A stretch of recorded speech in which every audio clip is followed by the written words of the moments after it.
আসসালামু আলাইকুম, সবাই কেমন আছেন? আলহামদুলিল্লাহ, আমরা অনেক ভালো আছি। আজকে আমি তেহারি রান্না করব। তেহারি রান্না করার জন্য প্রথমে আমি একটা ব্লেন্ডারে গরম মশলা গুঁড়ো করে নেব। তো তারপরে আমি মাংসগুলো কেটে ধুয়ে ওই যে টক দই দিয়ে দিব, তার মধ্যে গরম মশলা দিয়ে দিব যে আমি ব্লেন্ডার করছি ওগুলো, আর তেহারি মশলা দিয়ে আধ ঘন্টা মেখে রাখবো। তারপরে আমি একটা হাঁড়িতে তেল দিব, তেলগুলো গরম হওয়ার পরে পেঁয়াজ দিব, পেঁয়াজ কুচিয়ে নেড়ে ছেড়ে তারপরে তার মধ্যে আমি ম্যারিনেট করা মাংসগুলো দিয়ে দিব, দিয়ে নেড়ে ছেড়ে দেবো। আমি কিন্তু মাংসতে একটু পানি ব্যবহার করি না, কিন্তু ওগুলো মাংসের পানি। যখন দেখবো মাংসগুলো সিদ্ধ হয়ে আসছে, তখন আমি মাংসগুলো একটা পেয়ালায় তুলে নেব। তারপর ওই তেলের মধ্যে আমি চিনি গুঁড়ো চাল দিয়ে দিব, দিয়ে নেড়ে ছেড়ে একদম ঝরঝরা ভেজে নেব।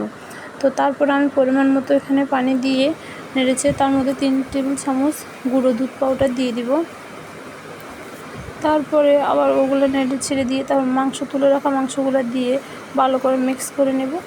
মিক্স করার পরে ঢাকনা দিয়ে ঢেকে আমি রান্না করে নেব ওগুলো।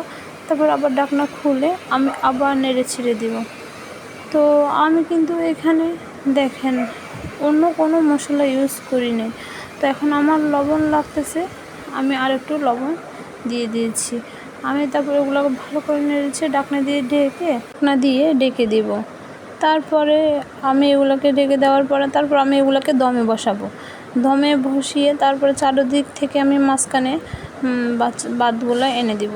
তো আনার পরে দেখেন যখন দমে দেওয়া শেষ, আমার পুরো রান্নাটা কমপ্লিট হয়ে গেছে।